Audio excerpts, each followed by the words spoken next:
and welcome to the Deerfield Public Library Twitch channel. I'm Anne. I'm Christina. And we're back with Lunchtime Listens. Last time we made it to Rivendell, there was a bit of a kerfuffle at the ford of Brunnen with the Nazgul, who fortunately were turned back by the power of, not Elendil, I was just saying all the names for you, by the power of, oh my god, why am I blanking? Elrond, right there. It's the Elrond and Gandalf combined, and they got Frodo in, and they healed him, and he reconnected with Bilbo, and they hung out a bit, and he met Arwen, and was like, wow, she's pretty. Wow, Aragorn's standing pretty close to her. Wonder what that's about. Then never thinks about it again. And is honestly, I believe, pretty like, oh, okay, when they get married at the end. And then they go to bed and everything, and now we will begin with the Council of Elrond. Dun, dun, dun. The next day, Frodo woke early, feeling refreshed and well. He walked along the terraces above the loud-flowing Brunnen and watched the pale, cool sun rise above the far mountains and shine down, slanting through the thin silver mist. The dew upon the yellow leaves was glimmering, and the woven nets of gossamer twinkled on every bush. Sam walked beside him, saying nothing, but sniffing the air and looking every now and again with wonder in his eyes at the great heights in the east. The snow was white upon their peaks. On a seat cut in the stone beside a turn in the path, they came upon Gandalf and Bilbo, deep in talk. "Hello, good morning," said Bilbo. "Feel ready for the great council?" "I feel ready for anything," answered Frodo. "But most of all, I should like to go walking today and explore the valley. I should like to get into those pine woods up there." He pointed away far up the side of Rivendell to the north. "You may have a chance later," said Gandalf, "but we cannot make any plans yet. There is much to hear and decide today." You can see how Sam accidentally got taken to this council, by the way. He was just kind of walking. And they were like, oh, come with us. And then they get mad at him. It's oh, rude. Suddenly, as they were talking, a single clear bell rang out.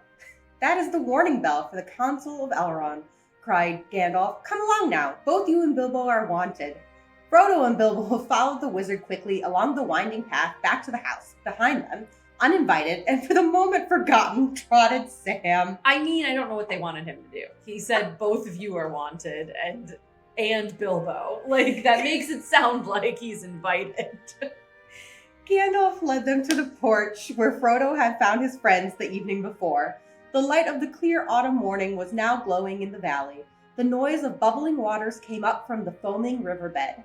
Birds were singing, and a wholesome peace lay on the land. To Frodo, his dangerous flight and the rumors of the darkness growing in the world outside already seemed only the memories of a troubled dream. But the faces that were turned to meet them as they entered were grave. Elrond was there, and several others were seated in silence about him. Frodo saw Glorfindel and Gloin, and in a corner alone Strider was sitting, clad in his old travel-worn clothes again. Wait, so why do we still call him Strider? So the hobbits go back and forth on calling him Strider versus calling him Aragorn. Like, Sam will refuse to call him Aragorn, even, like, when he's being crowned. Because, like, we met you as Strider first. That's kind of rude. It's kind of like, Tolkien has a thing with, like, many names, like, Rivendell and Imladris, like, they all have, like, multiple names. So, yeah, it kind of goes back and forth. Once, like, the hobbits aren't there, it's pretty consistently Aragorn. But when the hobbits are there, it's like 50-50 on whether or not it's going to be Strider or Aragorn. Cool. Elrond drew Frodo. Elrond. I told you it was a council. It's actually a photo shoot. Elrond drew Frodo to a seat by his side and presented him to the company, saying, "Here, my friends, is the hobbit, Frodo, son of Drogo. Few have ever come hither through greater peril or on an errand more urgent." He then pointed out and named those whom Frodo had not met before. There was a younger dwarf at Gloin's side, his son Gimli. Beside Glorfindel, there were several other counselors of Elrond's household, of whom Arestor was the chief, and with him was Galdor, an elf from the Grey Havens, who had come on an errand from Círdan, the shipwright. There was also a strange elf clad in green and brown, Legolas, a messenger from his father, Thranduil, and the king of the elves of northern Mirkwood. And seated a little apart was a tall man with a fair and noble face, dark-haired and gray-eyed, proud and stern of glance. I like that. I will tell you, Thranduil, the king of the elves of northern Mirkwood, are the ones who captured Thorin Oakenshield, the dwarves, and That's right. in The Hobbit. That's right. So. No wonder I was like, wait, I remember. But he's only his name. named here. He's not named at all in The Hobbit. Ah. He was cloaked and booted as if for a journey on horseback, and indeed, though his garments were rich and his cloak was lined with fur, they were stained with long travel. He had a collar of silver in which a single white stone was set.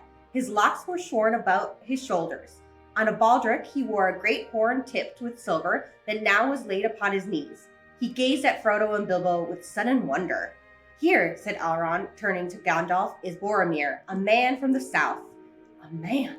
He arrived from the south. He's Gondorian. He arrived. He's my baby boy. A man. He arrived in the gray morning and seeks for counsel. I have bidden him to be present, for here his questions will be answered. Not all that was spoken and debated in the council need now be told. Much was said of events in the world outside, especially in the south and in the wide lands east of the mountains. Of these things, Frodo had already heard many rumors, but the tale of Gloin was new to him, and when the dwarf spoke, he listened attentively. It appeared that amid the splendor of their works of hand, the hearts of the dwarfs of the Lonely Mountain were troubled. "It is now many years ago," said Gloin, "that a shadow of disquiet fell upon our people. Whence it came, we did not at first perceive. Words began to be whispered in secret. It was said that we were hemmed in a narrow place, and that greater wealth and splendor would be found in a wider world.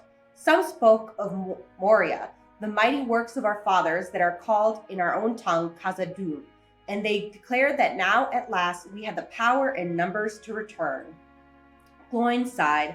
"Moria, Moria, wonder of the northern world. Too deep we delved there, and woke the nameless fear. Long have its vast mansions lain empty since the children of Durin fled, but now we spoke of it again with longing, and yet with dread. For no dwarf has dared to pass the doors of Khazad-dûm for many lives of kings, save Thror only, and he perished. At last, however, Balin listened to the... Balin. Yeah. Listen, that... It's okay. That name, every Ballin. time... Just think of it as like a basketball reference. He ballin'. You Balin. At last, however, Balin listened to the whispers and resolved to go. And though Dane did not give leave willingly, he took with him Ori and Oin and many of our folk, and they went away south. That was nigh on 30 years ago. For a while we had news, and it seemed good. Messages reported that Moria had been entered and a great work begun there. Then there was silence, and no word has ever come from Moria since." That's called foreshadowing.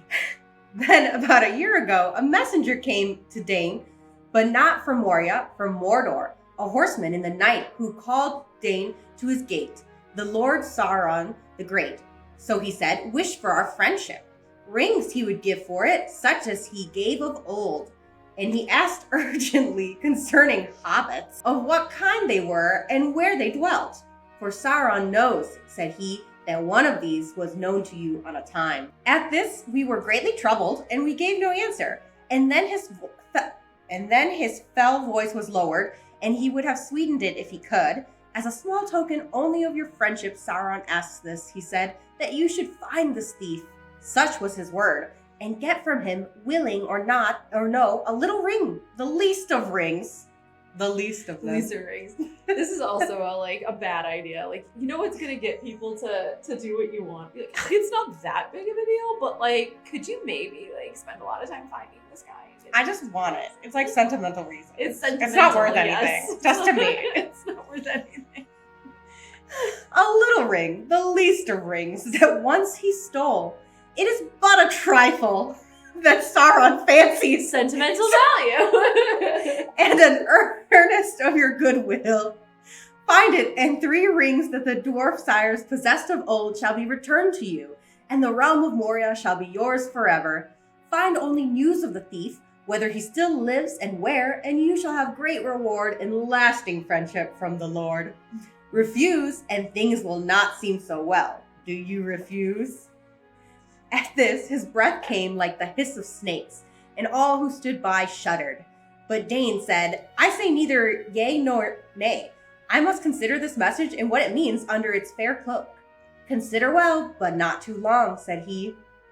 The time of my thought is my own to spend. For the present, said he, and rode into the darkness.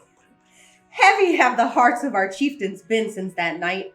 We needed not the fell voice of the messenger to warn us that his words held both menace and deceit. For we knew already that the power that has re-entered Mordor has not changed, and ever it betrayed us of old. Twice the messenger has returned and has gone unanswered. The third and last time, so he says, is soon to come, before the ending of the year. And so I have been sent at last by Dane to warn Bilbo that he is sought by the enemy, and to learn, if may be, why he desires this ring, this least of rings. Also, we crave the advice of Elrond. For the shadow grows and draws nearer. We discover that messengers have also come to King Brandon Dale, and that he is afraid. We fear that he may yield. Already war is gathering on his eastern borders. If we make no answer, the enemy may move men of his rule to assail King Brand and Dane also. You have done well to come, said Elrond. You will hear today all that you need in order to understand the purposes of the enemy. There is naught that you can do other than to resist with hope or without it. But you do not stand alone. You will learn that your trouble is but part of the trouble of all the Western world. The ring. What shall we do with the ring? The least of rings, the trifle that Sauron fancies. What is the doom that we must deem? This is the doom. Oh, that is the doom that we must deem. That is the purpose for which you are called hither. Called, I say, though I have not called you to me, strangers from distant lands. You have come and are here met in this very nick of time, by chance as it may seem. Yet it is not so. Believe rather that it is so ordered that we, who sit here, and none others, must now find counsel for the peril of the world. Now, therefore, things shall be openly spoken that have been hidden from all but a few until this day. And first, so that all may understand what is the peril, the tale of the ring shall be told from the beginning, even to this present. And I will begin that tale, though others shall end it. Get ready, guys. It's time for the lore dump. Then all listened while Elrond, in his clear voice, spoke of Sauron and the wings of power. The It's rings of power. a children's series. Yes. Rings of power and their forging in the second age of the world long ago. A part of his tale was known to some there, but the full tale to none. And many eyes were turned to Elrond in fear and wonder as he told of the elven smiths of Eregion and their friendship with Moria, and their eagerness of knowledge by which Sauron ensnared them. For in that time he was not yet evil to behold, and they received his aid and grew mighty in craft, whereas he learned all their secrets and betrayed them, and forged secretly in the mountain of fire the one ring to be their master. But Celebrimbor was aware of him and hid the three which he had made. And there was war, and the land was laid waste, and the gate of Moria was shut. Then, through all the years that followed, he traced the ring. But since that history is elsewhere recounted, even as Elrond himself set it down in his books of lore, it is not here recalled. Thank God. For it is a long tale, full of deeds great and terrible, and briefly, though Elrond spoke, the sun rode up the sky, and the morning was passing ere he ceased. Of Numenor he spoke, its glory and its fall, and the return of the kings of men to Middle-earth, out of the deeps of the sea, borne upon the wings of storm. Then Elendil the Tall and his mighty sons, Isildur and Anarion, became great lords, and the north realm they made in Arnor, and the south realm in Gondor, above the mouths of Anduin. Yes. But Sauron of Mordor assailed them, and they made the last alliance of elves and men, and the host of Gilgalad. You were close. And Elendil, yes. were mustered in Arnor. I'm sorry, there's a lot of names. Welcome to the Council of Elrond. There's so many names. Thereupon Elrond paused a while and sighed.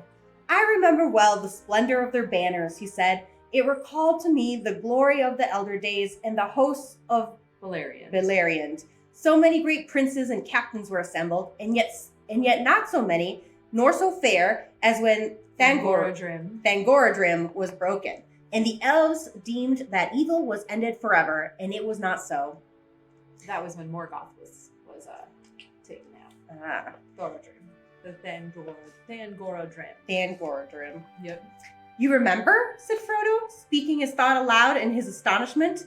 But I thought, he stammered as Elrond turned towards him, I thought that the fall of Gil-galad was a long age ago. So it was indeed, answered Elrond gravely, but my memory reaches back even to the elder days. Eärendil. Eärendil was my sire. Who's now a star.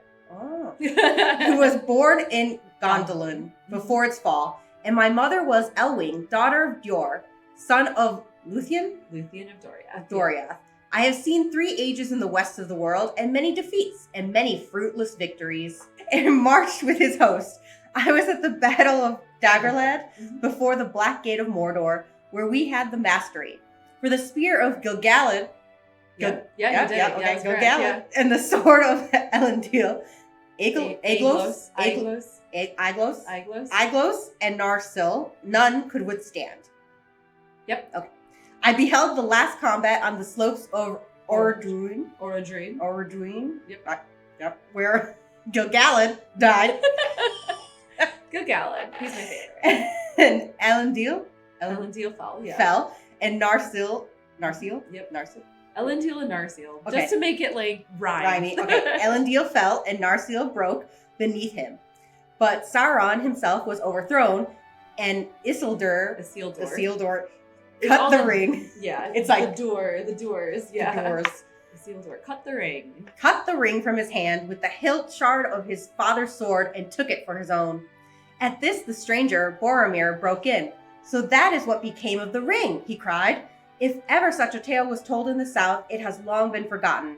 I have heard of the great ring of him that we do not name, but we believe that it perished from the world in the ruin of his first realm. Isildur took it. That is tidings indeed. Alas, yes, said Elrond. Isildur took it, as should not have been. It should have been cast then into Arduin's fire, nigh at hand where it was made. But few marked what Isildur did. He alone stood by his father in that last mortal contest, and by Gil-galad, only Círdan stood, and I. But Isildur would not listen to our counsel. This I will have as weregild for my father and my brother, he said, and therefore, whether we would or no, he took it to treasure it. But soon he was betrayed by it to his death, and so it is named in the north Isildur's bane. Yet death maybe was better than what else might have befallen him. Yeah, he could have turned into a Nazgul. Only to the north did these tidings come, and only to a few. Small wonder it is that you have not heard of them, Boromir, from the ruin of the Gladden Fields, where Isildur. You got it. You're getting there. You're getting there. 3 men only came ever back over the mountains after long wandering. One of these was Otar, the esquire of Isildur, who bore the shards of the sword of Elendil, and he brought them to Valintil, the heir of Isildur, who, being but a child, had remained here in Rivendell. But Narsil was broken, and its light extinguished, and it has not yet been forged again. Fruitless did I call the victory of the last alliance? Not wholly so, yet it did not achieve its end. Sauron was diminished, but not destroyed. His ring was lost, but not unmade. The Dark Tower was broken, but its foundations were not removed. For they were made with the power of the ring, and while it remains, they will endure. Many elves and many mighty men, and many of their friends had perished in the war. Anarion was slain, and Isildur was slain, and Gil-galad and Elendil were no more. Never again shall there be any such league of elves and men, for men multiply, and the firstborn decrease, and the 2 kindreds are estranged. And ever since that day, the race of Númenor has decayed, and the span of their years has lessened. In the north, after the war and the slaughter of the Gladden Fields, the men of Westerness were diminished, and their city of Annúminas, yeah, beside Lake Evendim, fell into ruin, and the heirs of Valintil removed and dwelt at Fornost on the high North Downs, and that now too is desolate. Men call it Dead Man's Dyke, and they fear to tread there. For the folk of Arnor dwindled, and their foes devoured them, and their lordship passed, leaving only green mounds in the grassy hill. In the south, the realm of Gondor long endured, and for a while its splendor grew, recalling somewhat of the might of Numenor ere it fell. High towers that people built, and strong places and havens of many ships, and the winged crown of the kings of men was held in awe by folk of many tongues. Their chief city was Osgiliath, citadel of the stars, through the midst of which the river flowed, and Minas Ithil they built. Tower of the rising moon, eastward upon a shoulder of the mountains of shadow, and westward at the feet of the white mountains, Minas Anor they made. Tower of the setting sun. Lots of towers. Lots of towers. There in the courts of the king grew a white tree. From the seed of that tree, which Isildur brought through the deep waters, and the seed of that tree before came from Erisea, and before that one of the uttermost west, in the day before days when the world was young. But in the wearing of this, of the swift years of Middle Earth, the line of Meneldiel,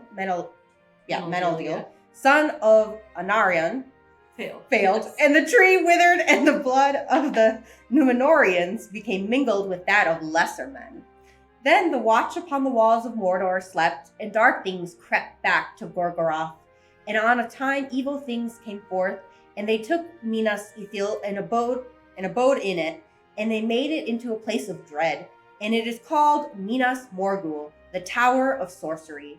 Then Minas Anor was named anew, Minas Tirith, the Tower of Guard. And these two cities were ever at war, but Osgiliath, which lay between, was deserted, and in its ruins shadows walked. So it has been for many lives of men, but the lords of Minas Tirith still fight on, defying our enemies, keeping the passage of the river from Argonath to the sea. And now that the part of the tale that I shall tell is drawn to its close, for in the days of Isildur, the ruling ring passed out of all knowledge, and the three were released from its dominion. But now, in this latter day, they are in peril once more, for to our sorrow the one has been found. Others shall speak of its finding, for in that I played small part. He ceased, but at once Boromir stood up, tall and proud before them. Give me leave, Master Elrond, he said, first to say more of Gondor, for verily from the land of Gondor I am come, and it would be well for all to know what passes there. For few, I deem, know of our deeds, and therefore guess little of our peril, if we should fail at last. Yeah, to be fair, Elrond made it sound like they were falling apart. So I get why Boromir's like, can I, say a few things? Thank you for all you said. Now let me clarify that we're still pretty cool. Pretty cool. Pretty We're not cool. bad. Not falling apart entirely. Believe not that in the land of Gondor the blood of Numenor is spent, nor all its pride and dignity forgotten. By our valor the wild folk of the east are still restrained, and the terror of Morgul kept at bay, and thus alone are peace and freedom maintained in the lands behind us, bulwark of the west. But if the passages of the river should be won, what then? Y'all are screwed, basically. What then? We've been doing this for hundreds of years so that you can live a happy life in the Shire. Yet that hour maybe is not now far away. The nameless enemy has arisen again. Smoke rises once more from Arduin, that we call Mount Doom. The power of the Blackland grows, and we are hard beset. When the enemy returned, our folk were driven from Ithilien, our fair domain east of the river, though we kept a foothold there and strength of arms. But this very year, in the days of June, sudden war came upon us out of Mordor, and we were swept away. We were outnumbered, for Mordor has allied itself with the Easterlings and the cruel Haradrim. But it was not by numbers that we were defeated. A power was there that we had not felt before. Some said that it could be seen, like a great black horseman, a dark shadow under the moon. Wherever he came, a madness filled our foes, but fear fell on our boldest, so that horse and man gave way and fled. Only a remnant of our eastern force came back, destroying the last bridge that still stood amid the ruins of Osgiliath. He was a witch. I was in the company that held the bridge until it was cast down behind us. Four only were saved by swimming, my brother and myself, and 2 others. But still we fight on, holding all the west shores of Anduin, and those who shelter behind us give us praise, if ever they hear our name. Much praise, but little help. Only from Rohan now will any men ride to us when we call. In this evil hour, I have come on an errand over many dangerous leagues to Elrond. 110 days I have journeyed all alone. Because it's like the end of October now. Oh, man. Yeah. And they started this he left in June. Yeah. They lost where Rivendell was. He's basically been wandering. Oh my around gosh. For 110 days. Yeah. But I do not seek allies in war. The might of Elrond is in wisdom, not in weapons. It is said, I had come to ask for counsel and the unraveling of hard words. For it is said, for on the eve of the sudden assault, a dream came to my brother in a troubled sleep, and afterwards a like dream came oft to him again, and once to me. In that dream, I thought the eastern sky grew dark, and there was a growing thunder, but in the west a pale light lingered, and out of it I heard a voice, remote but clear, crying, Seek for the sword that was broken. In Ladris it dwells. There shall be counsels taken, stronger than Morgul spells. And there shall be shown a token that doom is near at hand. For Isildur's bane shall waken, and the halfling forth shall stand. Of these words we could understand little, and we spoke to our father, Denethor, Lord of Minas Tirith, wise in the lore of Gondor. This only would he say, that in Ladris was of old the name among the elves of a far northern dale, where Elrond, the half-elven, dwelt, greatest of lore masters. Therefore my brother, seeing how desperate was our need, was eager to heed the dream and seek for Imladris. But since the way was full of doubt and danger, I took the journey upon myself. Classic older sibling move. Faramir, I know you want to go, but it's really dangerous, so I'm going to go instead. Loth was my father to give me leave, and long have I wandered by roads forgotten, seeking the house of Elrond, for which many had heard, but few knew where it lay. And here in the house of Elrond, more shall be made clear to you, said Aragorn, standing up. He cast his sword upon the table that stood before Elrond, and the blade was in 2 pieces. Here is the sword that was broken, he said. And who are you, and what have you to do with Minas Tirith? Asked Boromir, looking in wonder at the lean face of the ranger and his weather-stained cloak. He is Aragorn, son of Arathorn, said Elrond, and he is descended through many fathers from Isildur, Elendil's son of Minas Ithil. He is the chief of the Dunedain in the north, and few are now left of that folk. Then it belongs to you, and not me at all, cried Frodo in amazement, springing to his feet, as if he expected the ring to be demanded at once. It does not belong to either of us, said Aragorn, but it has been ordained that you should hold it for a while. Bring out the ring, Frodo, said Gandalf solemnly. The time has come. Hold it up, and then Boromir will understand the remainder of his riddle.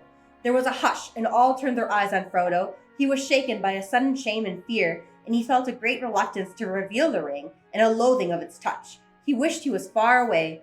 The ring gleamed and flickered as he held it up before them in his trembling hand. Behold, Isildur's bane, said Elrond. Boromir's eyes glinted as he gazed at the golden thing. The halfling, he muttered. Is then the doom of Minas Tirith come at last? But why then should we seek a broken sword? The words were not the doom of Minas Tirith, said Aragorn, but doom and great deeds are indeed at hand. For the sword that was broken is the sword of Elendil that broke beneath him when he fell. It has been treasured by his heirs when all other heirlooms were lost, for it was spoken of old among us that it should be made again when the ring, Isildur's bane, was found. Now you have seen the sword that you have sought. What would you ask? Do you wish for the house of Elendil to return to the land of Gondor? I was not sent to beg any boon, but to seek only the meaning of a riddle, answered Boromir proudly. Yet we are hard pressed, and the sword of Elendil would be a help beyond our hope, if such a thing could indeed return out of the shadows of the past. He looked again at Aragorn, and doubt was in his eyes. Frodo felt Bilbo stir impatiently at his side. Evidently, he was annoyed on his friend's behalf. Standing suddenly up, he burst out. All that is gold does not glitter. Not all those who wander are lost. The old that is strong does not wither. Deep roots are not reached by the frost. From the ashes a fire shall be woken, a light from the shadows shall spring. Renewed shall be blade that was broken, and the crownless again shall be king. Not very good, perhaps, but to the point. If you need more beyond the words of Elrond, if that was worth a journey of 110 days to hear, you had best listen to it. He sat down with a snort. I made that up myself, he whispered to Frodo. For the Dunedain. For the Dunedain, a long time ago, when he first told me about himself. I almost wish that my adventures were not over and that I could go with him when his day comes. Aragorn smiled at him, then he turned to Boromir again. For my part, I forgive your doubt, he said. Little do I resemble the figures of Elendil and Isildur, right? Isildur, yeah. as they stand carven in their majesty in the halls of Denethor. I am but the heir of Isildur, not Isildur himself. I have had a hard life and a long. He's had a hard life and a long. Okay. And the leagues that lie between here and Gondor are a small part in the count of my journeys. I have crossed many mountains and many rivers and trodden many plains, even into the far countries of Rhûn and Harad. Yeah. Where the stars are strange. But my home, such as I have, is in the north. For here the heirs of Elendil have ever dwelt in long line, unbroken from father unto son for many generations. Our days have darkened and we have dwindled, but ever the sword has passed to a new keeper. And this I will say to you, Boromir, ere I end. Lonely men are we, rangers of the wild, hunters, but hunters ever of the servants of the enemy. For they have found in many places, not in Mordor only. If Gondor, Boromir, has been a stalwart tower, we have played another part. Many evil things there are that your strong walls and bright swords do not stay. You know little of the lands beyond your bounds. Peace and freedom, do you say? The North would have known them little but for us. Fear would have destroyed them. But when dark things come from the houseless hills or creep from sunless woods, they fly from us. What roads would any dare to tread? What safety would there be in quiet lands or in the homes of simple men at night if the Dunedain is singular. Dunedain is plural. Dunedain were asleep, or were all gone into the grave? And yet less thanks have we than you. Travelers scowl at us, and countrymen give us scornful names. Strider, I am to one fat man who lives within a day's march of foes that would freeze his heart, or lay his little town in ruin, if he were not guarded ceaselessly. So he doesn't like the name Strider. No, he doesn't like the name Strider. Yet we would not have it otherwise. If simple folk are free from care and fear, simple they will be, and we must be secret to keep them so. That has been the task of my kindred, while the years have lengthened and the grass has grown. But now the world is changing once again. A new hour comes. Isildur's bane is found. Battle is at hand. The sword shall be reforged. I will come to Minas Tirith. Isildur's bane is found, you say, said Boromir. I have seen a bright ring in the halfling's hand. But Isildur perished ere this age of the world began, they say. How do the wise know that this ring is his? And how has it passed down the years until it is brought hither by so strange a messenger? That shall be told, said Elrond. But not yet, I beg, master, said Bilbo. Already the sun is climbing to noon, and I feel the need of something to strengthen me. Yeah. This is super important. Where's lunch? I knew it. I was like, oh my gosh, he wants food. Yeah. I had not named you, said Elrond, smiling, but I do so now. Come, tell us your tale, and if you have not yet cast your story into verse, you may tell it in plain words. The briefer, the sooner shall you be refreshed. Very well, said Bilbo. I will do as you bid, but I will now tell the true story, and if some here have heard me tell it otherwise, he looked sidelong at Gloin, I ask them to forget it and forgive me. I only wished to claim the treasure as my very own in those days, and to be rid of the name of thief that was put on me. But perhaps I understand things a little better now. Anyway, this is what happened. To some... Insert the Hobbit. To some there, Bilbo's tale was wholly new, and they listened with amazement, while the old hobbit, actually not at all displeased, recounted his adventure with Gollum at full length. He did not omit a single riddle. Very brief. He would have given also an account of his party and disappearance from the Shire if he had been allowed. But Elrond raised his hand. Well told, my friend, he said. But that is enough at this time. For the moment, it suffices to know that the ring passed to Frodo, your heir. Let him now speak. Then, less willingly than Bilbo, Frodo told of all his dealings with the ring from the day that it passed into his keeping. Every step of his journey, from Hobbiton to the ford of Bruinen, was questioned and considered, and everything that he could recall concerning the Black Riders was examined. At last he sat down again. Not bad, Bilbo said to him. You would have made a good story of it if they hadn't kept on interrupting. I tried to make a few notes, but we shall have to go over it all again together sometime if I am to write it up. Aw. There are whole chapters of stuff before you ever got here. Yes, case in point. Yes, it made quite a long tale, answered Frodo, but the story still does not seem complete to me. I still want to know a good deal, especially about Gandalf. Galdor of the Havens, who sat nearby, overheard him. You speak for me also, he cried, and turned to Elrond, he said, and the wise may have good reason to believe that the Halfling's trove is indeed the great ring of long debate. Unlikely, though, that may seem to those who know less. But may we not hear the proofs? And I would ask this also. What of Saruman? He has learned the lore of the rings. Wait, there's two... Sauron. Okay. Saruman. Okay, I was like, wait, have I been saying this wrong? No, okay. no, Sauron different. Okay. Sauron is different. He has learned the lore of the rings, yet he is not among us. What is his counsel? If he knows the things that we have heard. That's right, okay. He's a wizard. The questions that you ask, Galdor, are bound together, said Elrond. I had not overlooked them, and they shall be answered. But these things it is the part of Gandalf to make clear, and I call upon him last, for it is the place of honor, and in all this matter he has been the chief. Some, Galdor, said Gandalf, would think the tidings of Gloin and the pursuit of Frodo prove enough that the Halfling's trove is a thing of great worth to the enemy. Yet it is a ring. What then? The nine of the Nazgul keep. The 7 are taken or destroyed. At this, Gloin stirred, but did not speak. The 3 we know of. What then is this one that he desires so much?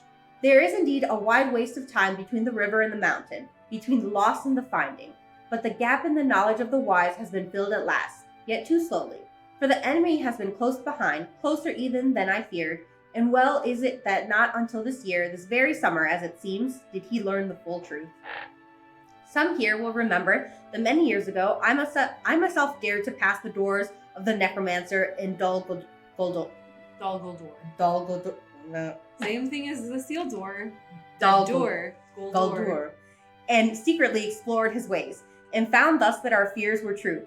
He was none other than Sauron, our enemy of old, at length taking shape and power again. Some too will remember also that Saruman dissuaded us from the open deeds against him, and for long we watched him only. Yet at last, as his shadow grew, Saruman yielded, and the council put forth its strength and drove the evil out of Mirkwood. And that was in the very year of the finding of this ring, a strange chance, if chance it was. But we were too late, as Elrond foresaw. Sauron also had watched us, and had long prepared against our stroke, governing Mordor from afar through Minas Morgul, where his 9 servants dwelt, until all was ready. Then he gave way before us, but only feigned to flee, and soon after came to the Dark Tower and openly declared himself. Then, for the last time, the council met, for now we learned that he was seeking ever more eagerly for the One. We feared then that he had some news of it that we knew nothing of, but Saruman said nay, and repeated that he had said what he had said to us before, that the One would never again be found in Middle-earth. And the worst, he said, our enemy knows that we have it not, and that it still is lost. But what was lost may yet be found, he thinks. Fear not, his hope will cheat him. Have I not earnestly studied this matter? Into Anduin the Great it fell, and long ago, while Sauron slept, it was rolled down the river to the sea, where there let it lie until the end. Gandalf fell silent, gazing eastward from the porch to the far peaks of the misty mountains, at whose great roots the peril of the world had so long lain hidden. He sighed. There I was at fault, he said. I was lulled by the words of Saruman the Wise, but I should have sought for the truth sooner, and our peril would now be less. We were all at fault, said Elrond, but for your vigilance the darkness, maybe, would already be upon us. But say on. From the first my heart misgave me. against all reason that I knew, said Gandalf, and I desired to know how this thing came to Gollum and how long he had possessed it. So I set a watch for him, guessing that he would ere long come forth from his darkness to seek for his treasure. He came, but he escaped and was not found. And then, alas, I let the matter rest, watching and waiting only, as we have too often done. Time passed with many cares, until my doubts were awakened again to sudden fear. Whence came the hobbit's ring? What if my fear was true? Should be done with it? Those things I must decide. But I spoke yet of my dread to none, knowing the peril of an untimely whisper if it went astray. In all the long wars with the Dark Tower, treason has never been our greatest foe. Has ever been our greatest foe. Bit of an opposite. My bad. That was 17 years ago. Soon I became aware that spies of many sorts, even beasts and birds, were gathered round the Shire, and my fear grew. I called for the help of the Dunedain, and they watched, and their watch was doubled. And I opened my heart to Aragorn, the heir of Isildur. And I, said Aragorn, counseled that we should hunt for Gollum, too late though it may seem. And since it seemed fit that Isildur's heir should labor to repair Isildur's fault, I went with Gandalf on the long and hopeless search. Then Gandalf told how they had explored the whole length of Wilderland, down even to the mountains of shadow and the fences of Mordor. There we had rumor of him, and we guessed that he dwelt there long in the dark hills, but we never found him, and at last I despaired. And then, in my despair, I thought again of a test that might make the finding of Gollum unneeded. The ring itself might tell if it were the one. The enemy of words at the council came back to me. Memory of words at the council came back to me. Words of Saruman, half heeded at the time. I heard them now clearly in my heart. The 9, the 7, and the 3, he said, had each their proper gem. Not so the one. It was round and unadorned, as it were one of the lesser rings. But its maker set marks upon it that the skilled maybe could still see and read. What those marks were he had not said. Who now would know? The maker. And Saruman? But great though his lore may be, it must have a source. What hand save Sauron's ever held the sting, ere it was lost? The hand of Isildur alone. With that thought, I forsook the chase and passed swiftly to Gondor. In former days, the members of my order had been well received there, but Saruman most of all. Often he had been for long the guest of the lords of the city. Less welcome did the Lord Denethor show me than of old, and grudgingly he permitted me to search among his hoarded scrolls and books. If indeed you look only, as you say, for records of ancient days and the beginnings of the city, read on, he said. For to me, what was it less than what is to come, and that is my care. But unless you have more skill even than Saruman, who has studied here long, you will find naught that is not well known to me, who am master of the lore of the city. So said Denethor, and yet there lie in his hoards many records that few now can read, even of the lore masters, for their scripts and tongues have become dark to later men. And Boromir there lies in Minas Tirith still, unread. I guess, by any save Saruman and myself, since the kings failed. A scroll that Isildur made himself, for Isildur did not march away straight from the war in Mordor, as some have told the tale. Some in the north, maybe, Boromir broke in, all know in Gondor that he went first to Minas Anor and dwelt a while with his nephew Melendil, instructing him before he committed to him the rule of the South Kingdom. In that time, he planted there the last sapling of the white tree in memory of his brother.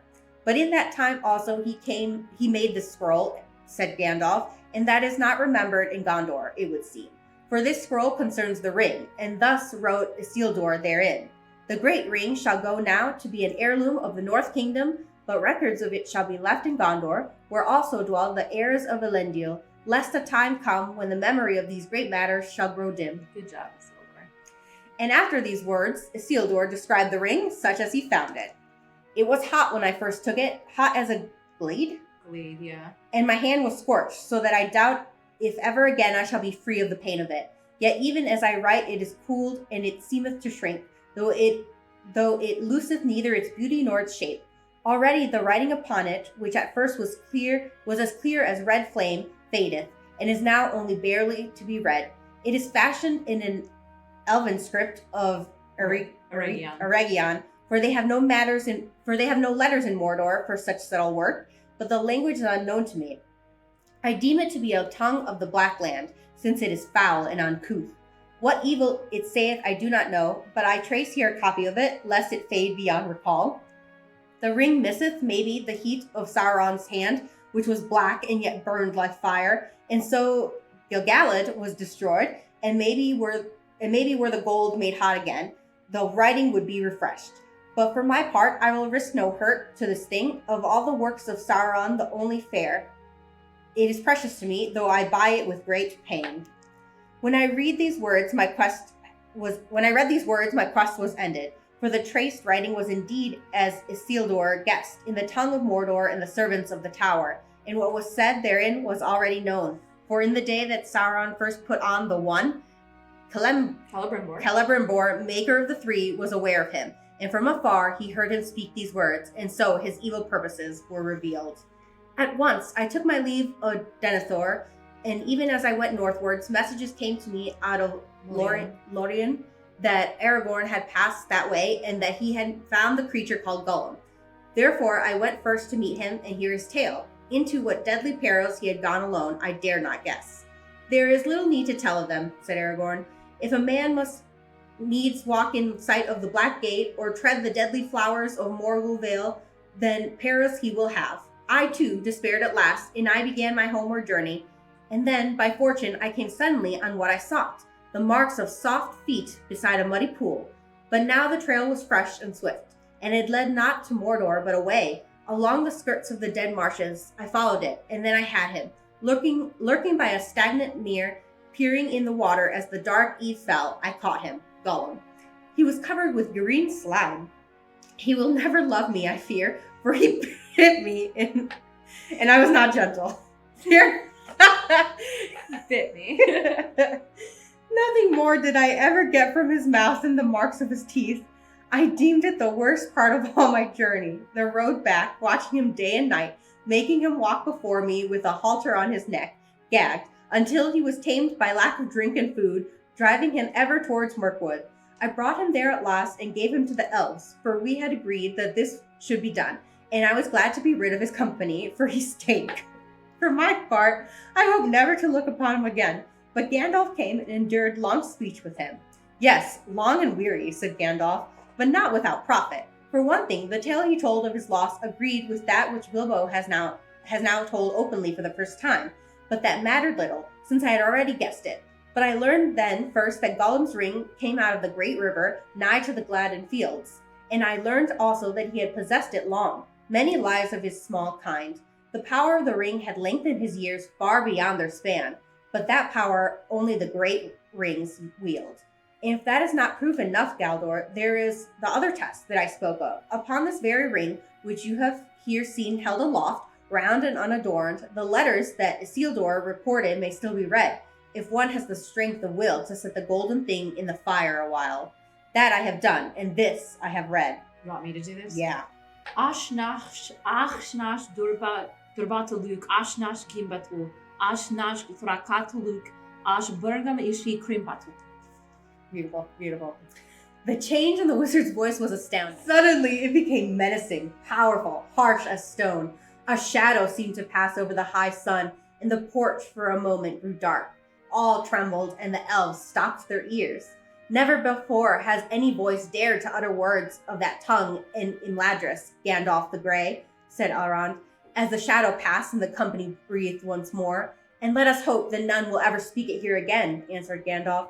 Nonetheless, I do not ask your pardon, Master Elrond, for if that tongue is not soon to be heard in every corner of the West, then let all put doubt aside that this thing is indeed what the wise have declared, the treasure of the enemy, fraught with all his malice, and in it lies a great part of his strength of old.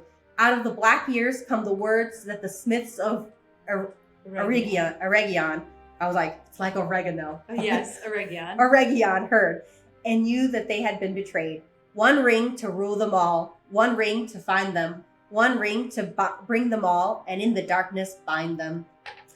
Now also, my friends, that I learned more yet from Gollum, He was loth to speak, and his tale was unclear, but it is beyond all doubt that he went to Mordor, and there all that he knew was forced from him. Thus the enemy knows now that the one is found, and that it was long in the Shire, and since his servants have pursued it almost to our door, he soon will know, already he may know, even as I speak, that we have it here. All sat silent for a while until at last Boromir spoke.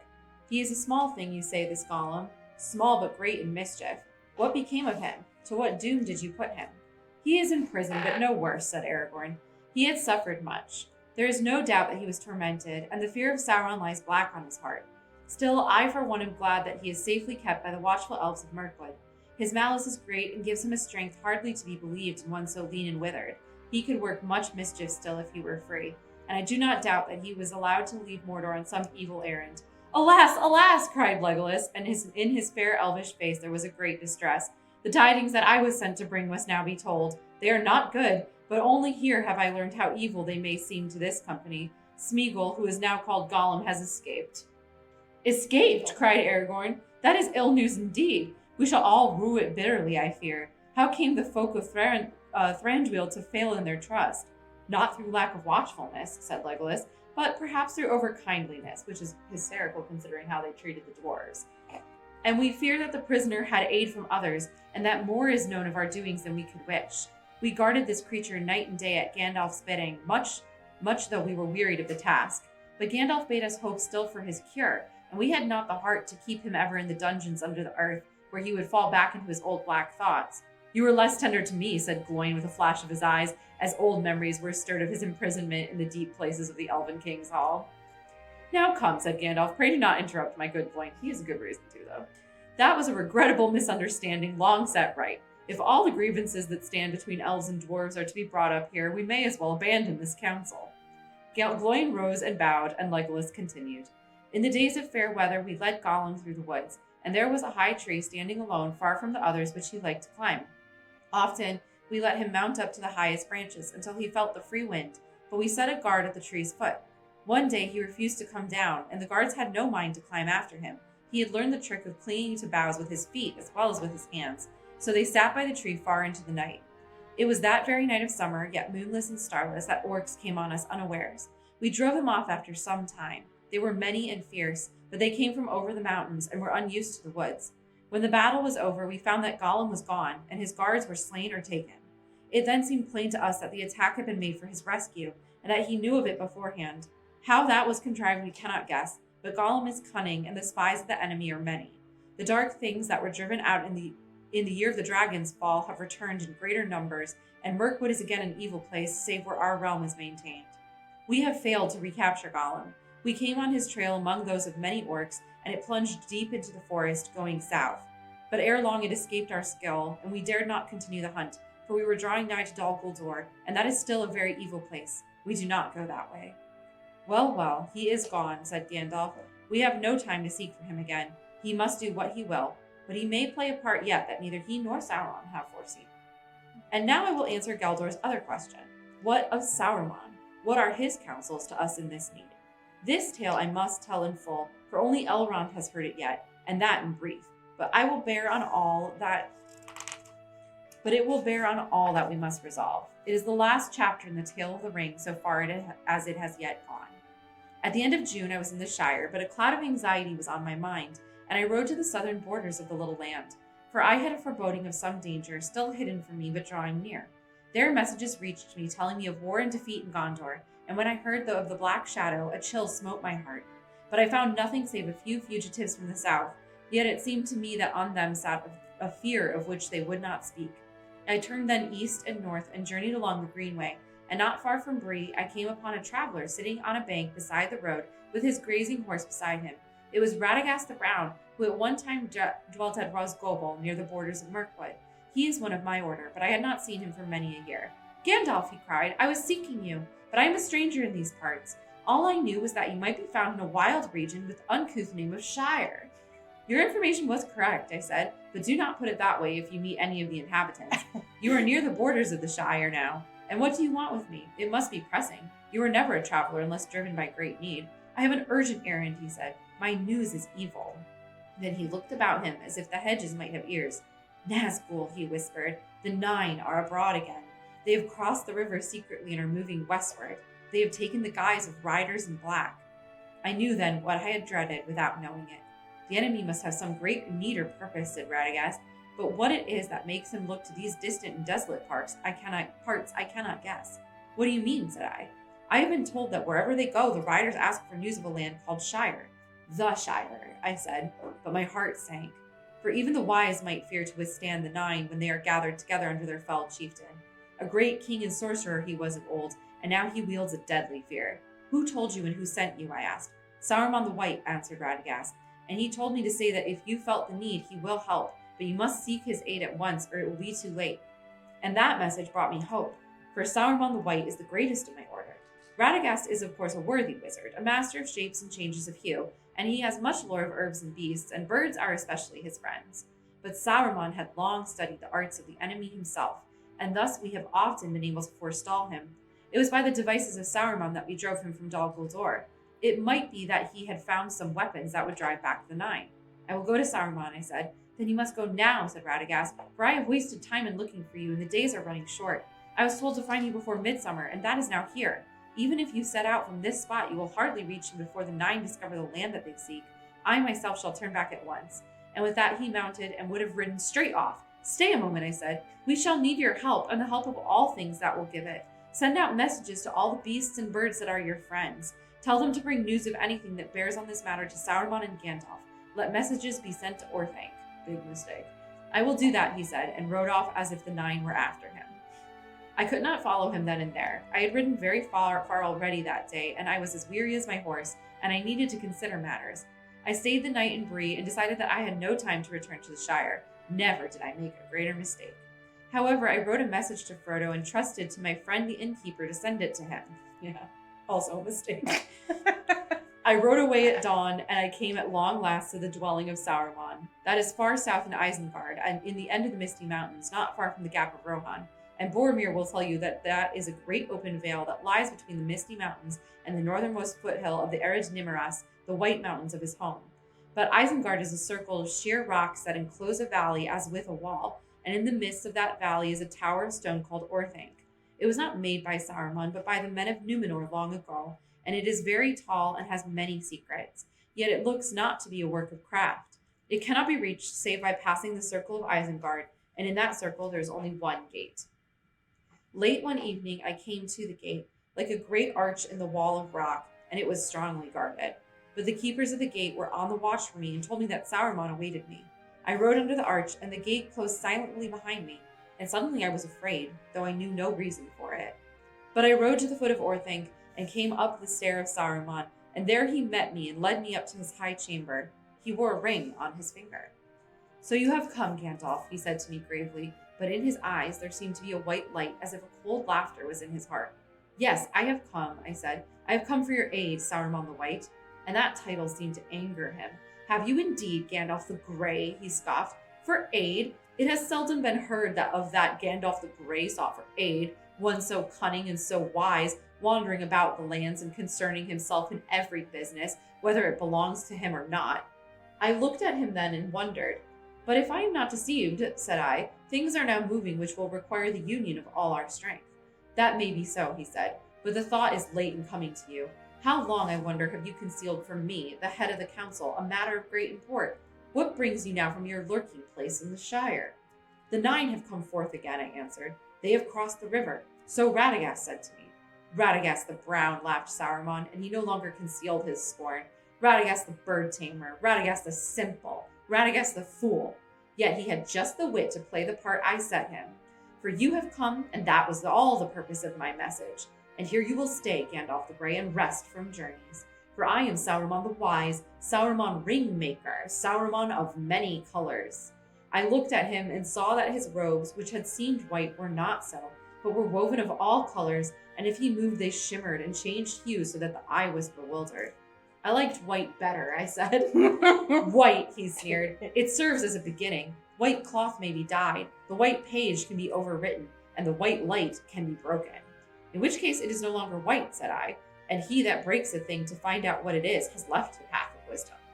You need not speak to me as to one of the fools that you take for friends, said he. I have not brought you hither to be instructed by you, but to give you a choice." He drew himself up then and began to declaim as if he were making a speech long rehearsed. "The elder days are gone. The middle days are passing. The younger days are beginning. The time of the elves is over, but our time is at hand. The world of men which we must rule. But we must have power, power to order all things as we will, for that good which only the wise can see. And listen, Gandalf, my only friend and helper," he said, coming near and speaking now in a softer voice. "I said we, for we it must be, if you will join me. A new power is rising. Against it, the old allies and policies will not avail us at all. There is no hope left in elves or dying Numenor. This then is one choice before you, before us. We may join with that power. It would be wise, Gandalf. There is hope that way.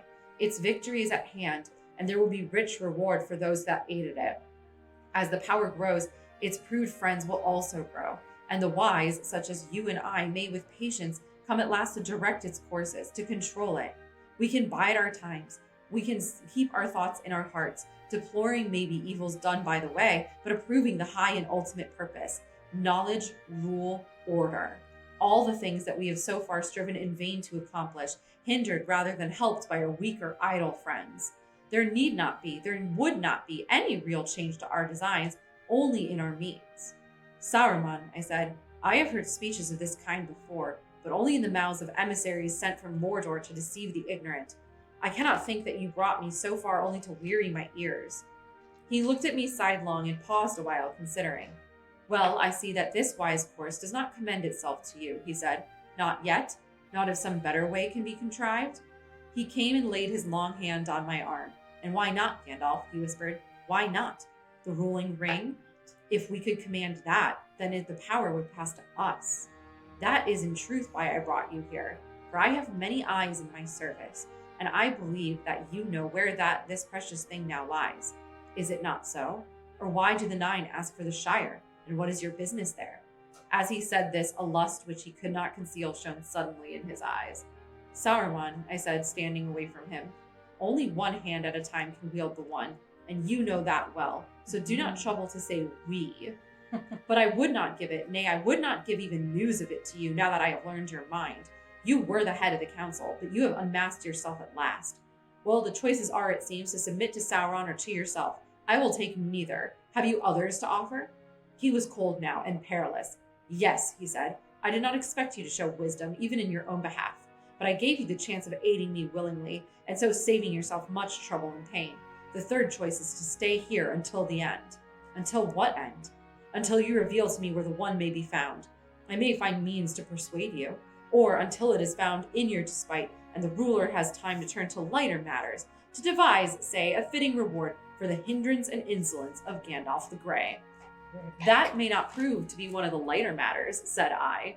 He laughed at me, for my words were empty, and he knew it. They took me and they set me alone on the pinnacle of Orthanc, in the place where Saruman was accustomed to watch the stars. There is no descent save by a narrow stair of many thousand steps, and the valley below seemed far away. I looked on it and saw that, whereas it had once been green and fair, it was now filled with pits and forges. Wolves and orcs were housed in Isengard, for Saruman was mustering a great force on his own account, in rivalry of Sauron and not in his service yet. Over all his works a dark smoke hung and wrapped itself about the sides of Orthanc. I stood alone on an island in the clouds, and I had no chance of escape, and my days were bitter. I was pierced with cold, and I had but little room in which to pace to and fro, brooding on the coming of the riders to the north. That the Nine had indeed arisen I felt assured, apart from the words of Saruman, which might be lies. Long ere I came to Isengard, I had heard tidings by the way that could not be mistaken. Fear was ever in my heart for my friends in the Shire, but still I had some hope. I hoped that Frodo had set forth at once, as my letter had urged, and that I had reached Rivendell that he had reached Rivendell before the deadly pursuit began. And both my fear and my hope proved ill-founded, for my hope was founded on a fat man and brave, and my fear was founded on the cunning of Sauron. But fat men who sell ale have many calls to answer, and the power of Sauron is still less than fear makes it. But in the circle of Isengard, trapped and alone, it was not easy to think that the hunters before whom all have fled or fallen would falter in the Shire far away. "I saw you!" cried Frodo. "You were walking backwards and forwards." Frodo. You were walking backwards and forwards. The moon shone in your hair. Gandalf paused in astonishment and looked at him. It was only a dream, said Frodo, but it suddenly came back to me. I had quite forgotten it. It came some time ago, after I left the Shire, I think. Then it was late in coming, said Gandalf, as you will see. I was in an evil plight, and those who know me will agree that I have seldom been in such need, and do not bear such misfortune well. Gandalf the Grey caught like a fly in a spider's treacherous web, yet even the most subtle spiders may leave a weak thread. At first I feared, as Sauron no doubt intended, that Radagast had also fallen. Yet I had caught no hint of anything wrong in his voice or in his eye at our meeting. If I had, I should never have gone to Isengard, or I should have gone more warily. So Sauron guessed, and he had concealed his mind and deceived his messenger. It would have been useless in any case to try and win over the honest Radagast to treachery. He sought me in good faith, and so persuaded me. That was the undoing of Sauron's plot, for Radagast knew no reason why he should not do as I asked, and he rode away towards Mirkwood, where he had many friends of old. And the eagles in the mountain went far and wide, and they saw many things, the gathering of wolves and the mustering of orcs, and the 9 riders going hither and thither in the lands. And they heard news of the escape of Gollum, and they sent a messenger to bring those tidings to me. So it was that when summer waned, there came a night of moon, and Gwahir the Windlord, swiftest of the great eagles, came unlooked for to Orthanc, and he found me standing on the pinnacle. Then I spoke to him, and he bore me away before Sauron was aware. I was far from Isengard ere the wolves and orcs issued from the gate to pursue me. How far can you bear me, said Gwahir.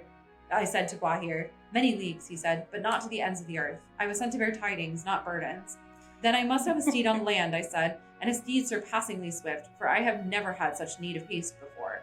Then I will bear you to Edoras, where the Lord of Rohan sits in his halls, he said, for that is not very far off. And I was glad, for in the Riddermark of Rohan the Rohirrim the horse lords dwell, and there are no horses like those that are bred in that great vale between the misty mountains and the white. Are the men of Rohan still to be trusted, do you think? I said to Gwahir, for the treachery of Sauron had shaken my faith. They pay a tribute of horses, he answered, and send many yearly to Mordor, or so it is said, but they are not yet under the yoke. But if Sauron has become evil, as you say, then their doom cannot be long delayed. He set me down in the land of Rohan ere dawn, and now I have lengthened my tale over long. The rest must be more brief. In Rohan I found evil already at work, the lies of Sauron, and the king of the land would not listen to my warnings. He bade me to take a horse and be gone, and I chose one much to my liking, but little to his. I took the best horse in his land, and I have never seen the like of him. And he must be a noble beast indeed, said Aragorn, and it grieves me more than many tidings that might seem worse to learn that Sauron levies such a tribute. It was not so when last I was in that land, nor is it now, I will swear, said Boromir. It is a lie that comes from the enemy. I know the men of Rohan, true and valiant, our allies, dwelling still in the lands that we gave them long ago. The shadow of Mordor lies on distant lands, answered Aragorn. Sauron has fallen under it. Rohan is beset. Who knows what you will find there if ever you return? Not this, at least, said Boromir, that they will buy their lives with horses. They love their horses next to their kin, and not without reason, for the horses of the Riddermark come from the fields of the north, far from the shadow, and their race, as that of their masters, is descended from the free days of old. True indeed, said Gandalf, and there is one among them that might have been foaled in the morning of the world. The horses of the 9 cannot vie with him, tireless, swift as the flowing river. Shadowfax they called him. By day his coat glistens like silver, and by night it is like a shade, and he passes unseen. Light is his footfall. Never before had any man mounted him, but I took him and I tamed him, and so speedily he bore me that I reached the Shire when Frodo was out on the Barrow Downs, though I set out from Rohan only when he set out from Hobbiton. But fear grew in me as I rode. Ever as I came north I heard tidings of the riders, and though I gained on them day by day, they were ever before me. They had divided their forces, I learned. Some remained on the eastern borders, not far from the Greenway, and some invaded the Shire from the south. I came to Hobbiton and Frodo had gone, but I had words with old Gamgee. Many words and few to the point. He had much to say about the shortcomings of the new owners of Bag End. I can't abide changes, said he, not at my time of life, and least of all changes for the worst. Changes for the worst, he repeated many times. Worst is a bad word, I said to him, and I hope you do not live to see it. But amidst his talk I gathered at last that Frodo had left Hobbiton less than a week before, and that a black horseman had come to the hill the same evening. Then I rode on in fear. I came to Buckland and found it in an uproar, as busy as a hive of ants that had been stirred with a stick. I came to the house at Crick Hollow, and it was broken open and empty, but on the threshold there lay a cloak that had been Frodo's. Then for a while hope left me. and I did not wait to gather news, or I might have been comforted, but I rode on the trail of the riders. It was hard to follow, for it went many ways, and I was at a loss. But it seemed to me that one or two had ridden towards Bree, and that way I went, for I thought of words that might be said to the innkeeper. Butterbur, they call him, thought I. If this delay was his fault, I will melt all the butter in him. I will roast the old fool over a slow fire. He expected no less, and when he saw my face, he fell down flat and began to melt on the spot. What did you do to him? Cried Frodo in alarm. He was really very kind to us and did all that he could. Gandalf laughed. Don't be afraid, he said. I did not bite, and I barked very little. So overjoyed was I by the news that I got out of him when he stopped quaking that I embraced the old fellow. How it happened I could not then guess, but I learned that you had been in Bree the night before and had gone off that morning with Strider. Strider, I cried, shouting for joy. Yes, sir, I'm afraid so, sir, said Butterbur, mistaking me. He got at them in spite of all that I could do, and they took up with him. They behaved very queer all the time they were here. Willful, you might say. Ass, fool, thrice worthy and beloved Barlaman, said I. It is the best news I have had since midsummer. It's worth a gold piece at the least. May your bier be laid under an enchantment of surpassing excellence for 7 years, said I. Now I can take a night's rest, the first since I have forgotten when. So I stayed there that night, wondering much what had become of the riders, for only of 2 had there been yet any news in Bree, it seemed. But in the night we heard more. 5 at least came from the west, and they threw down the gates and passed through Bree like a howling wind, and the Bree folk are still shivering and expecting the end of the world. I got up before dawn and went after them. I do not know, but it seems clear to me that this is what happened. Their captain remained in secret away south of Bree, while 2 rode ahead through the village, and 4 more invaded the Shire. But when these were foiled in Bree and at Crickhollow, they returned to their captain with tidings, and so left the road unguarded for a while, except by their spies. The captain then sent some eastward straight across country, and he himself with the rest rode along the road in great wrath. I galloped to Weathertop like a gale, and I reached it before sundown on my 2nd day from Bree, and they were there before me. They drew away from me, for they felt the coming of my anger, and they dared not face it while the sun was in the sky. But they closed round at night, and I was besieged on the hilltop in the old ring of Amansul. I was hard put to it indeed. Such light and flame cannot have been seen on Weathertop since the war beacons of old. At sunrise I escaped and fled towards the north. I could not hope to do more. It was impossible to find you, Frodo, in the wilderness, and it would have been folly to try with all the 9 at my heels. So I had to trust to Aragorn. But I hoped to draw some of them off and yet reach Rivendell ahead of you and send out help. 4 riders did indeed follow me, but they turned back after a while and made for the ford, it seems. That helped a little, for there were only 5, not 9, when your camp was attacked. I reached here at last by a long, hard road, up the Horwell and through the Etten moors, and down from the north. It took me nearly 14 days from Weathertop, for I could not ride among the rocks of the Trollfells, and Shadowfax departed. I sent him back to his master, but a great friendship has grown between us, and if I have need, he will come at my call. But so it was that I came to Rivendell only 3 days before the ring, and news of its peril had already been brought here, which proved well indeed. And that, Frodo, is the end of my account. May Elrond and others forgive the length of it. But such a thing has not happened before that Gandalf broke tryst and did not come when he was promised. An account to the ring-bearer of so strange an event was required, I think. Well, the tale is now told from first to last. Here we all are, and here is the ring, but we have not yet come any nearer to our purpose. What shall we do with it? There was a silence. At last, Elrond spoke again. This is grievous news concerning Sauron, he said, for we trusted him, and he is deep in all our counsels. It is perilous to study too deeply the arts of the enemy, for good or for ill. But such falls and betrayals, alas, have happened before. Of the tales that we have told this day, the tale of Frodo was most strange to me. I have known few hobbits save Bilbo here, and it seems to me that he is perhaps not so alone and singular as I had thought him. The world has changed much since I last was on the westward roads. The Barrow Wights we know by many names, and of the old forest many tales have been told. All that now remains is but an outlier of its northern march. Time was when a squirrel could go from tree to tree from what is now the Shire to Dunland west of Isengard. In those lands I journeyed once, and many things wild and strange I knew. But I had forgotten Bombadil, if indeed this is still the same that walked the woods and hills long ago, and even then was older than old. But that was not then his name. Erwin Benedar we called him, oldest and fatherless. But many another name he has since been given by other folk, Forn by the dwarves, Orld by the northern men, and other names beside. He is a strange creature, but maybe I should have summoned him to our council. He would not have come, said Gandalf. Could we not still send messages to him and obtain his help? Asked Eristor. It seems to me he has power even over the ring. No, I should not put it so, said Gandalf. Say rather that the ring has no power over him. He is his own master, but he cannot alter the ring itself nor break its power over others. And now he is withdrawn into a little land within bounds that he has set, though none can see them, waiting perhaps for a change of days, and he will not step beyond them. But within those bounds nothing seems to dismay him, said Erestor. Would he not take the ring and keep it there, forever harmless? No, said Gandalf, not willingly. He might do so if all the free folk of the world begged him, but he would not understand the need. And if he were given the ring, he would soon forget it, or most likely throw it away. Such things have no hold on his mind. He would be a most unsafe guardian, and that alone is answer enough. But in any case, said Glorfindel, to send the ring to him would only postpone the day of evil. He is far away. We could not now take it back to him, unguessed, unmarked by any spy. And even if we could, sooner or later the Lord of the Rings would learn of its hiding place and would bend all his power towards it. Could that power be defied by Bombadil alone? I think not. I think that in the end, if all else is conquered, Bombadil will fall, last as he was first, and then night will come. I know little of Arwen save the name, said Galdor, but Glorfindel I think is right. Power to defy our enemy is not in him, unless such power is in the earth itself. And yet we see that Sauron can torture and destroy the very hells. What power still remains lies with us, here in Imladris, or with Círdan at the Havens, or in Lorien.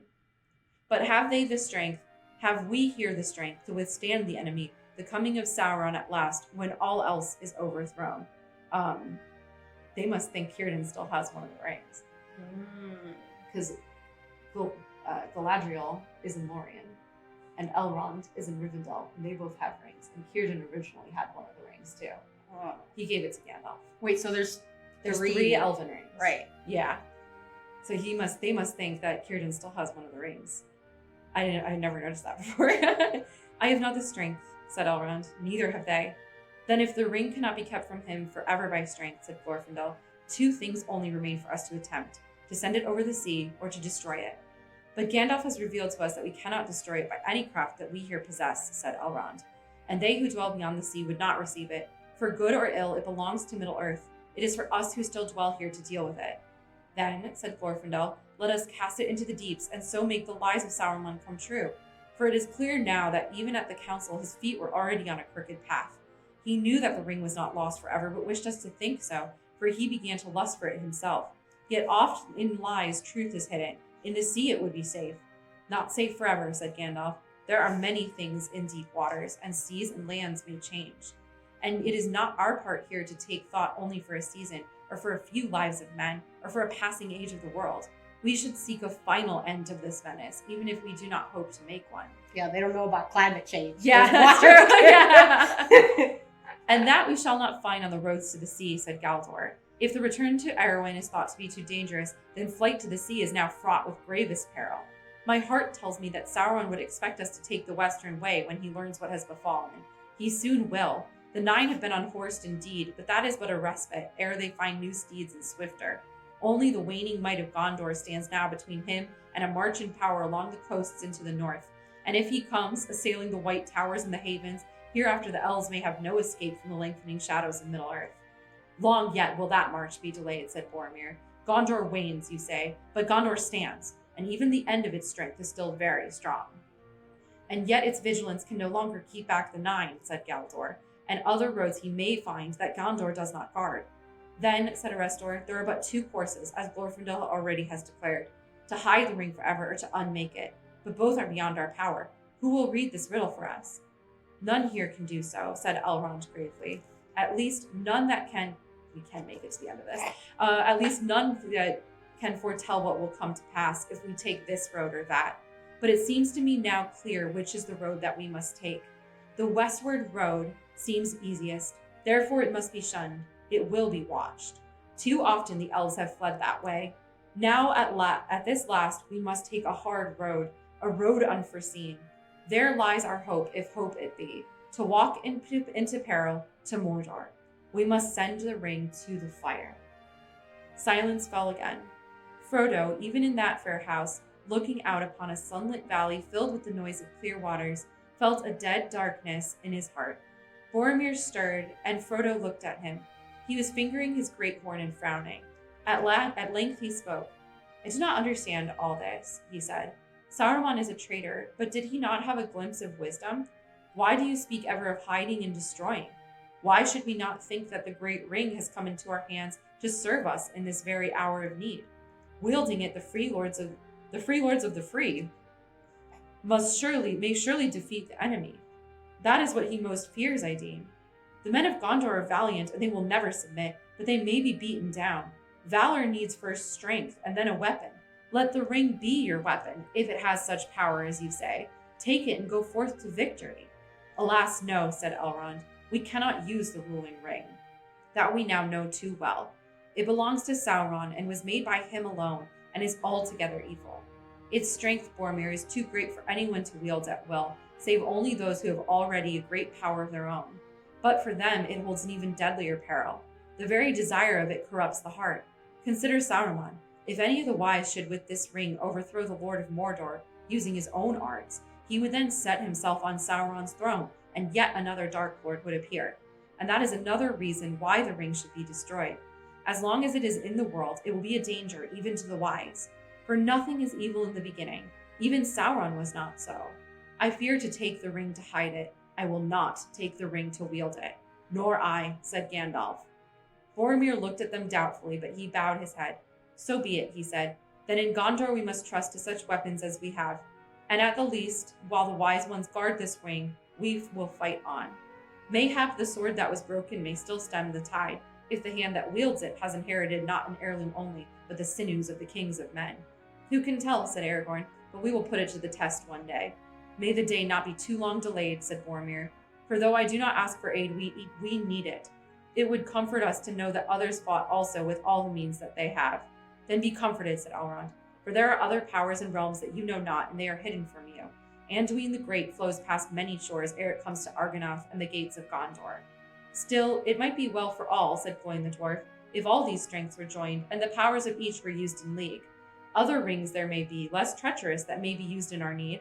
The seven are lost to us, if Balin has not found the ring of Thror, which was the last.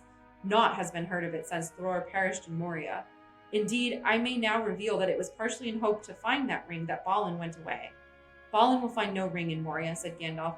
Thror gave it to Thrain, his son, but not Thrain to Thorin. It was taken with torment from Thrain in the dungeons of Dol Guldur. I came too late. Ah, alas, cried Gloin, when will the day come of our revenge? But still there are the three. What of the 3 rings of the elves?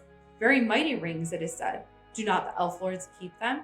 Yet they too were made by the Dark Lord long ago. Are they idle? I see elf lords here. Will they not say? The elves returned no answer. Did you not hear me, Gloin? Said Elrond. The 3 were not made by Sauron, nor did he ever touch them. But of them it is not permitted to speak. So much only in this hour of doubt I may now say. They are not idle, but they were not made as weapons of war or conquest. That is not their power. Those who made them did not desire strength or domination or hoarded wealth, but understanding, making, and healing, to preserve all things unstained. These things the elves of Middle-earth have in some measure gained, though with sorrow. But all that has been wrought by those who wield the 3 will turn to their undoing, and their minds and hearts will become revealed to Sauron if he regains the 1. It would be better if the 3 had never been. That is his purpose. But what then would happen if the ruling ring were destroyed, as you counsel? Asked Gloin. We know not for certain, answered Elrond sadly. Some hope that the 3 rings, which Sauron has never touched, would then become free, and their rulers might heal the hurts of the world that he has wrought. But maybe when the 1 is gone, the 3 will fail, and many fair things will fade and be forgotten. That is my belief. Yet all the elves are willing to endure this chance, said Glorfindel, if by it the power of Sauron may be broken, and the fear of his dominion be taken away forever. Thus we return once more to the destroying of the ring, said Arestor, and yet we come no nearer.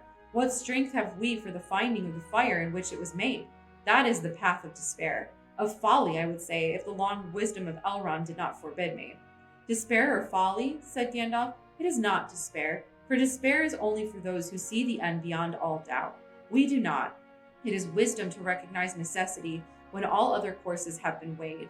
though as folly it may appear to those who cling to false hope.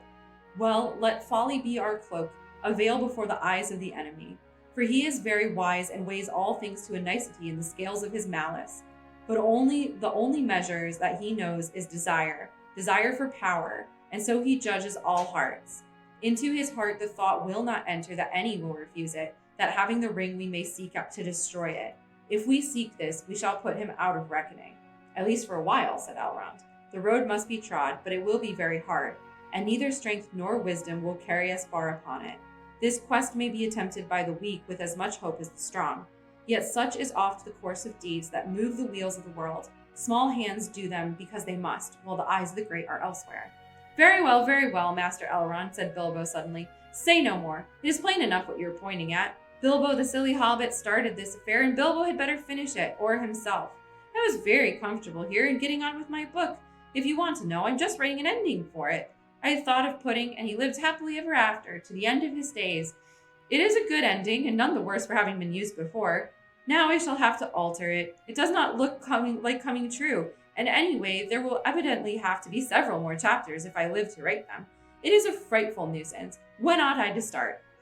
Boromir looked in surprise at Bilbo, but the laughter died on his lips when he saw that all the others regarded the old hobbit with grave respect.